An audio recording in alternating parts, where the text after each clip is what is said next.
میں air force میں آ گیا. ایئر فورس بہت اچھی آرگنائزیشن ہے. میں کہتا ہوں it is the best organisation of Pakistan, believe you me, professionally اور جو انوائرمنٹ ہے اس کے حساب سے, اس کا انوائرمنٹ میچ لیس ہے. پاکستان میں اس جیسا کسی کا انوائرمنٹ نہیں ہے. اسی طریقے سے جو ان کا پروفیشنلزم ہے وہ بھی میچ لیس ہے. ابھی ریسنٹلی جو کچھ ہوا الحمدللہ ذہن میں وہی ایئر فورس نے پروو کیا کہ اٹ از سیکنڈ ٹو نن.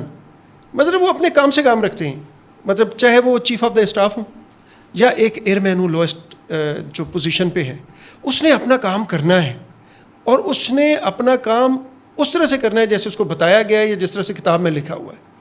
تو میں سمجھتا ہوں کہ الحمدللہ یہی وجہ ہے کہ آج تک ایئر فورس نے الحمدللہ بہت زیادہ کنٹریبیوٹ کیا ہے, اور اللہ تعالیٰ نے آج جو پاکستان کو عزت دی ہوئی ہے, میں سمجھتا ہوں کہ it's because of defence forces, especially Pakistan air force. We salute to our air force. اور جس طرح 2019 میں انہوں نے ابھی نندن والا ہوا, اور ابھی جو ہمارا 2025 میں 6-0 جی 6-0 بالکل ایسے P F versus I F 6-0, تو ہم بہت زیادہ ان کو داد دیتے ہیں. اللہ تعالیٰ مزید پاکستان کو عزت سے نوازے, اور جو پاکستان ایئر فورس کے شاہین ہیں یہ اپنا کام اچھے طریقے سے بطریقے حسن انجام دیتے رہیں. آمین.